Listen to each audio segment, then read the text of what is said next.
l'apprentissage. Et bien cette semaine, nous allons continuer pour comprendre un petit peu l'importance des émotions dans l'apprentissage.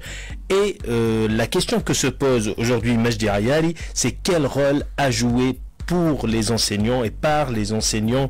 Bonjour Majdi Ayari. Bonjour Karim et bonjour pour tous nos auditrices et auditeurs sur RTI.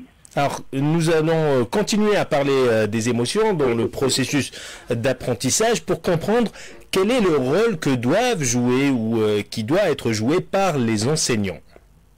Alors effectivement Karim, les enseignants ils ont un rôle très important par rapport justement à la gestion des émotions, mais commençons par dire quand même que la formation des enseignants est principalement concentrée sur la transmission du savoir. C'est-à-dire, lorsque je me prépare au métier d'enseignant, je suis formé donc à un contenu pédagogique, donc et du coup je suis formé essentiellement à la transmission des savoirs et sur la didactique de la matière à enseigner. Et cette formation n'accorde pas de l'importance au développement émotionnel de l'apprenant. Alors, ce besoin en formation sur l'intelligence émotionnelle, comme on l'a dit la semaine dernière, donc là on parle d'intelligence émotionnelle, est plus que nécessaire car la journée des apprenants à l'école, ou au lycée, voire même aussi à la fac, donc c'est une journée qui est riche en émotions en fait, parce que finalement on va découvrir des choses, donc c'est de la découverte du savoir, il y aura aussi un peu de la pression pour respecter les délais de remise des devoirs à rendre. Vous avez aussi du plaisir d'assister à un cours qu'on aime et de la peur de se tromper. Et donc, on remarquera quand même l'apprenant, il est en face d'un ensemble d'émotions. Et donc, l'enseignant qui accompagne l'apprenant doit savoir donc gérer donc ces émotions-là ou l'aider à gérer ces émotions. Alors sans parler aussi que l'interaction entre les apprenants aussi, ça crée de l'émotion aussi.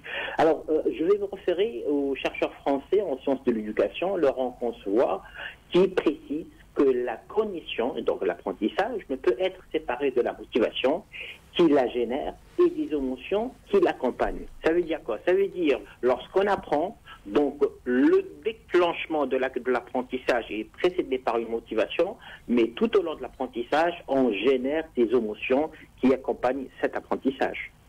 Alors comment l'enseignant peut-il transmettre ses émotions à ses apprenants? Alors, pourquoi on parle de la transmission des émotions en fait vers les apprenants? Alors tout simplement parce qu'un enseignant heureux d'enseigner, donc c'est-à-dire il est là en classe parce qu'il aime ce qu'il fait, donc aura tendance à transmettre son enthousiasme et sa motivation aux élèves, ce qui aura un effet positif sur les apprentissages. Alors, généralement, cet enseignant qui a ce plaisir d'enseigner, en fait, se caractérise par des contacts visuels fréquents avec ses élèves et ses étudiants. Donc, il a un regard envers ses élèves, en fait, qui les suit en classe, etc. Des modulations vocales, donc il joue sur le ton de sa voix pour montrer, je dirais, pour se rapprocher de ses élèves et ses étudiants. Il se déplace aussi en classe pour être plus près de chacun d'eux, en fait, et on remarque qu'il y a de l'humour, voire aussi un sourire qui accompagne son enseignement. À l'inverse, lorsque l'enseignant, en fait, il n'a pas forcément, je dirais, cette joie d'enseigner, en fait, généralement, il fait appel généralement à des notes, c'est-à-dire en disant que voilà, vous avez un devoir à faire, il sera noté, etc. Et il se refuge même derrière son bureau. Donc là, il ne se déplace pas en classe, il est toujours là, il est assis, voire même aussi, il présente une certaine monotonie dans sa manière d'enseigner. Alors, si on se réfère quand même à des références internationales, donc pour évaluer la qualité de l'enseignement à l'échelle internationale, il y a une référence qui s'appelle CLASS, pour dire Classroom Assessment Scoring System, qui a été créée par un groupe de psychologues américains qui travaillent sur l'évaluation de la qualité de l'enseignement et qui stipule que cette référence stipule que la prestation d'un enseignant est évaluée par 3 grandes familles de critères. Ces critères sont le soutien pédagogique, c'est-à-dire le rôle d'enseigner ou la fonction d'enseigner, la gestion de la classe et le soutien émotionnel. Et donc, pour évaluer donc, la qualité de l'enseignement assuré par l'enseignant, on joue sur ces 3 paramètres. Et donc, le 3e paramètre, c'est le soutien émotionnel. Ça veut dire le climat positif créé en classe, la sensibilité de l'enseignant et le respect du point de vue de l'élève. Et donc là, on insiste beaucoup sur le volet émotionnel donc de la qualité de l'enseignement. Alors, c'est pour cela d'ailleurs lorsqu'on forme des enseignants dans des programmes de formation qui tiennent en considération l'importance de l'intelligence émotionnelle, on leur véhicule quelques règles relatives à cette intelligence. Alors tout d'abord, une de ces règles-là, c'est le fait de gérer de gérer nos émotions. Car pourquoi gérer ces émotions? Pour la simple raison parce que on a tendance à réagir plus vite que leur cortex frontal qui est censé réguler ces émotions-là. Donc nous, dans notre réaction par rapport aux émotions qu'on sent, donc on a tendance à faire émerger nos émotions avant même que le cerveau puisse les gérer. Donc c'est important quand même donc d'avoir je dirais, ces notions et ces techniques de gestion des émotions. Alors, deuxième règle aussi clé à connaître, c'est celle de la contagion émotionnelle. Les émotions sont contagieuses.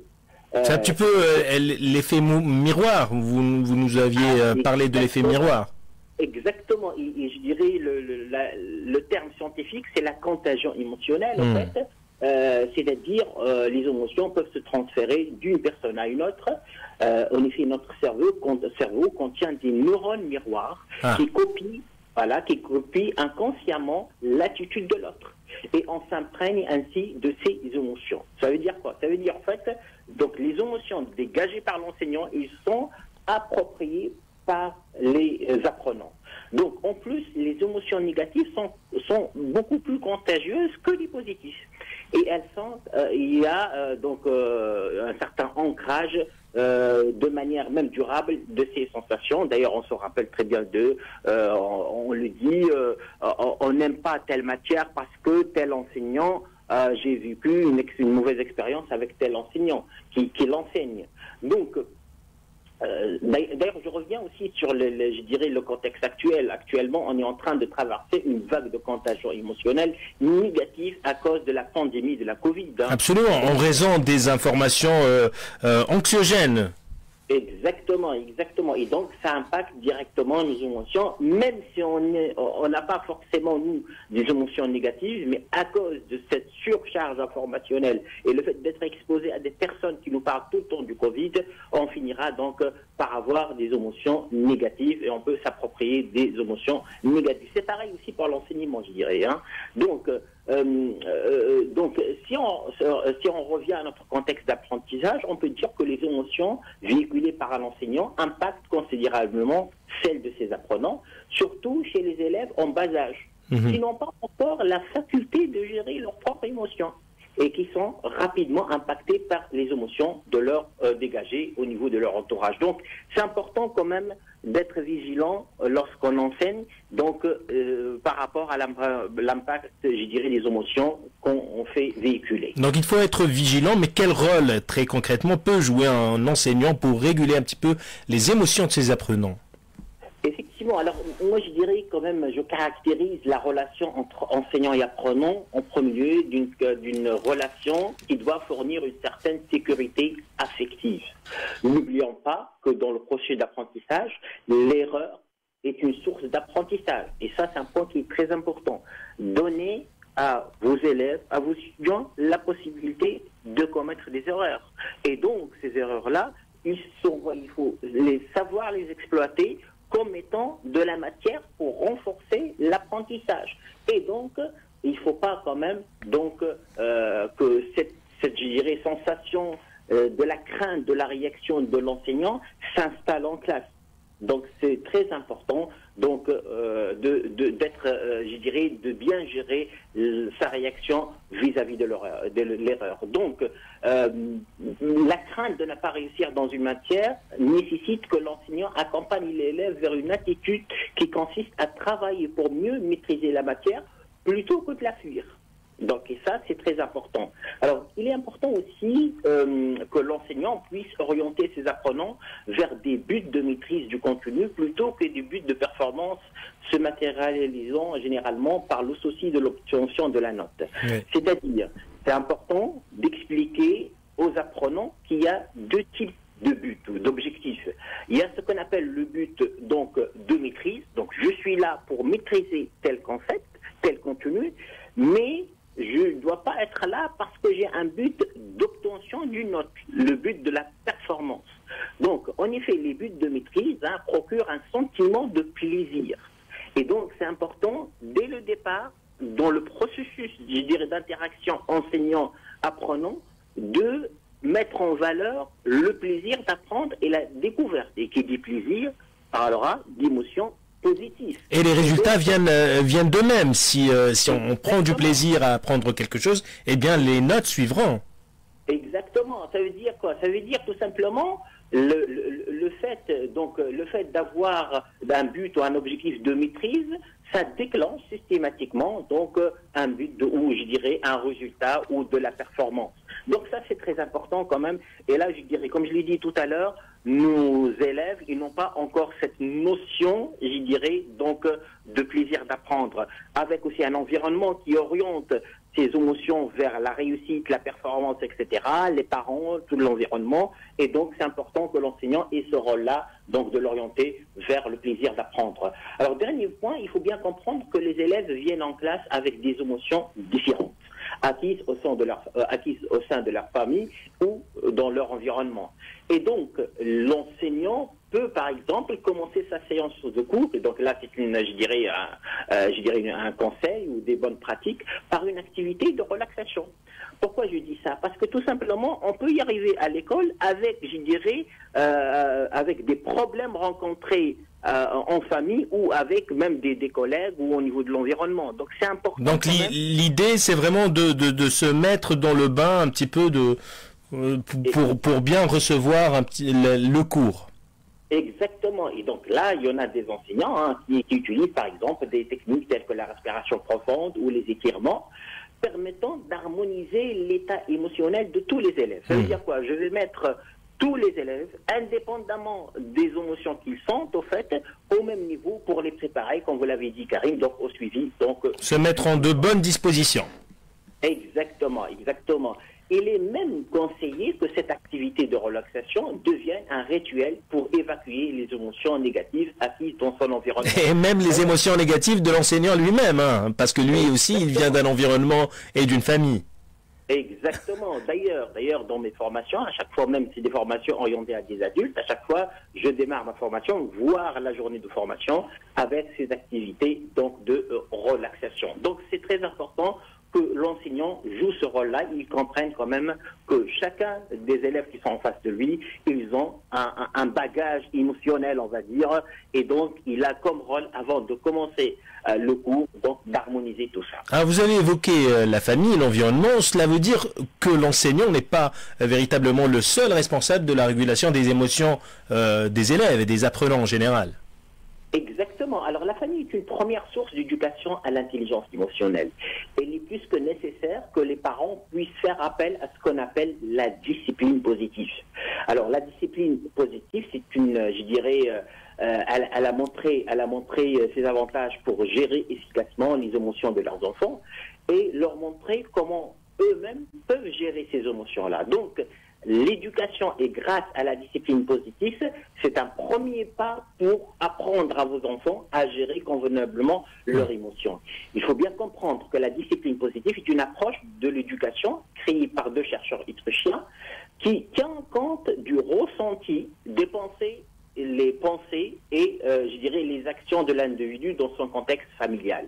Donc, lorsqu'on parle ressenti et pensée, donc ça veut dire toujours, ça renvoie vers les émotions.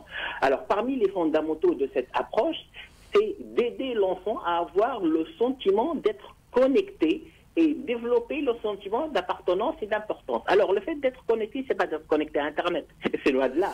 C'est plutôt d'être connecté à ses parents, Cela veut dire quoi? Ça veut dire qu'il est important que les parents prennent le temps nécessaire pour comprendre le besoin de leur enfant, de mettre à l'écart momentanément toutes leurs occupations, pour donner le sentiment à leur enfant qu'il est important pour eux et qu'il fait partie d'une famille, donc de lui. Même s'il y a des tensions à l'intérieur du foyer, il faudrait prendre du temps, faire une pause dans tout cela pour s'occuper de l'enfant. Voilà, et c'est la première étape, ce qu'on appelle l'étape de connexion entre parents et enfants. Donc ça, c'est, je dirais, le premier pas. Donc pour pouvoir déjà commencer à dire à votre enfant, je comprends vos émotions et donc je commence à être à côté de vous pour pour pouvoir, je dirais, réagir et vous accompagner pour pouvoir donc les gérer ces émotions-là. Alors, la discipline positive se base aussi sur l'enseignement des compétences sociales telles que le respect de l'autre, l'attention aux autres et l'implication dans la vie familiale ou celle de l'école. Ça veut dire quoi? Ça veut dire en fait, le fait de faire attention à l'autre, ça veut dire je comprends ses émotions aussi. D'accord? Donc je ne suis pas l'autre, on est complice, je dirais, au niveau de la gestion des émotions. Le fait aussi, je dirais, d'être impliqué dans l'environnement familial ou dans l'environnement scolaire, ça veut dire aussi que ça renforce le respect de soi, qui est en relation aussi, donc, je dirais, avec les émotions. Donc tout ça, c'est pour vous dire, pour faire véhiculer le message à vos enfants, que les émotions sont inévitables, donc je respecte vos émotions, mais l'essentiel que ces émotions soient reconnues et externalisées. Alors, on connaît énormément de choses sur les émotions, mais ce que l'on connaît le moins, c'est l'impact des émotions sur la mémoire et sur l'attention. Alors, tout d'abord, il faut bien comprendre, si je reviens, je fais un peu de biologie, je dirais, il faut bien comprendre que les recherches ont montré que le cortisol, donc qui est une hormone, voilà, effectivement, sécrétée par notre corps ou par notre cerveau plus précisément, lorsqu'on se trouve dans une situation de stress et donc à la rencontre des émotions négatives. Donc cette hormone est sécrétée donc en grande quantité. Alors, pour essayer de déterminer la relation entre émotions négatives et mémoire, d'accord, et si on revient toujours et on se réfère aux recherches menées, un groupe de chercheurs ont mené une expérience en prenant deux groupes d'élèves, dont un ayant reçu une injection de cortisol pour générer une émotion de stress. Donc on a pris deux groupes d'élèves. Donc pour le premier groupe, donc ils ont reçu une injection de cortisol. Donc ça permet de générer une sensation d'émotion, enfin de stress surtout. Et donc l'autre groupe, il n'a pas reçu cette injection-là. Donc alors, pour le premier groupe, c'est une émotion négative. Pour l'autre, c'est voilà, c'est quelque chose de pas positif et pas négatif, en tout cas. Voilà, situation normale. Voilà, exactement. Alors, ce qu'on a fait après cette première étape, qu'on leur a présenté des mots, d'accord, pour ces deux groupes, pour leur demander d'essayer de les mémoriser. Donc, on leur a donné quelques temps pour pouvoir mémoriser ce mot-là. Et donc, on a remarqué que le groupe d'apprenants n'ayant pas reçu l'injection de cortisol ont mémorisé plus de mots que ceux ayant reçu l'injection du cortisol. Alors, du coup, quelle est l'interprétation scientifique de tout ça? C'est tout simplement que, donc, je dirais, l'émotion ou le stress, donc tout ce qui est émotion négative, donc, impacte le fonctionnement de notre mémoire. Alors, pour pouvoir confirmer cela, donc, on a fait des images cérébrales, donc, on a fait une radio donc cérébrale, en fait, qui a montré que, je dirais, qu'il y a eu des troubles au niveau de la mémoire déclarative, dont son rôle est de mémoriser ces mots-là. Donc ça veut dire quoi? Ça veut dire en fait, cette dose de cortisol qui génère donc des émotions négatives, elle a bloqué la mémoire et cela se voyait sur les images cérébrales. Donc cela confirme encore une fois donc l'impact négatif donc des émotions donc sur je dirais les émotions négatives bien sûr sur la mémorisation. Alors de même en 2012, le professeur Martin Tischer, qui est de l'école de médecine de Harvard, vous avez parlé de ça tout à l'heure dans le cadre d'un partenariat justement avec la faculté de médecine de Tunis, en fait, a montré que l'hippocampe diminue, donc l'hippocampe, donc organe se retrouvant au niveau de notre cerveau, diminue de volume chez les enfants maltraités physiquement ou verbalement. Donc, qui sont soumis à des situations de stress. Exactement, qui ont soumis à une situation stress. Donc là, il faut se rendre compte quand même la situation je dirais des enfants qui sont maltraités en bas âge. Et là, ça impacte le cerveau donc à long terme. Et donc, c'est important de faire comprendre quand même que le message positif, le renforcement, je dirais, de la confiance en soi, même si l'enfant fait des erreurs, est très important parce que ça impacte directement le cerveau. Mais justement, juste pour préciser, on a tendance à sous-estimer la maltraitance verbale. On parle généralement de la maltraitance physique, mais il n'y a pas que la maltraitance physique qui est néfaste pour les enfants. Exactement. Donc la maltraitance, je dirais, verbale, elle a même plus d'impact négatif, je dirais, et même positif lorsqu'on l'utilise dans le cas inverse, lorsqu'on encourage les enfants. Donc ça, c'est très important. Parce que, comme on n'arrête pas de le dire, le sentiment d'efficacité personnelle, il est généré, entre autres, par, je dirais, l'estime de soi ou qui est menée essentiellement par son environnement. Donc, cela toujours donc, confirme bien que les émotions négatives, donc, ils ont des impacts très, je dirais, négatifs sur l'évolution du cerveau donc de l'enfant. Alors, pour finir, je dirais que les recherches ont bien confirmé l'impact des émotions sur l'apprentissage, essentiellement. Lorsqu'on parle d'apprentissage, c'est l'attention et la mémoire. De même, il est important de comprendre que les émotions ne concernent pas uniquement les apprenants, mais aussi les enseignants qui doivent être formés à véhiculer des émotions positives, ainsi qu'aux parents, donc, qui ont un rôle important pour expliquer à leurs enfants comment connaître, évacuer et gérer leurs émotions. Je pense qu'il est temps que l'intelligence émotionnelle devienne une compétence transversale pour les parents, aussi bien que pour les enseignants. Absolument, il faut que les enseignants d'abord acquièrent cette compétence d'intelligence émotionnelle. Je ne sais pas si dans le processus d'apprentissage des enseignants, de la formation des enseignants, est-ce que l'intelligence émotionnelle fait partie du cursus? Je ne pense pas, Majdi Ayari. Je ne pense pas. Moi aussi, je ne pense pas. Alors, moi, je dirais, si tu permets, Karim, j'anticipe un peu justement sur la thématique de la semaine prochaine. Alors là, en ce moment, hier et aujourd'hui, se tient un colloque international en éducation. C'est un colloque qui se fait tous les ans, hein. Et cette année, c'est le 8e colloque international en éducation. Et bon, il est organisé généralement par tous les opérateurs de l'éducation. Il se fait au Canada. Donc cette année, il se fait à distance à cause de la pandémie. Et justement, la thématique phare en ce moment, c'est la formation des enseignants. Donc la semaine prochaine, j'en parlerai un peu de ce colloque-là, parce que les thématiques sont très liées par rapport au contenu de notre rubrique, et donc on les détaillera ensemble la semaine prochaine. Excellent, merci énormément Majdi Ayari, notre consultant éducation. Merci pour toutes ces informations que vous nous donnez chaque semaine dans le cadre de votre rubrique que vous animez super bien. Merci Majdi Ayari, et à la semaine prochaine. Voilà, Campus c'est presque terminé. Je vous laisse avec quelques chansons avant de retrouver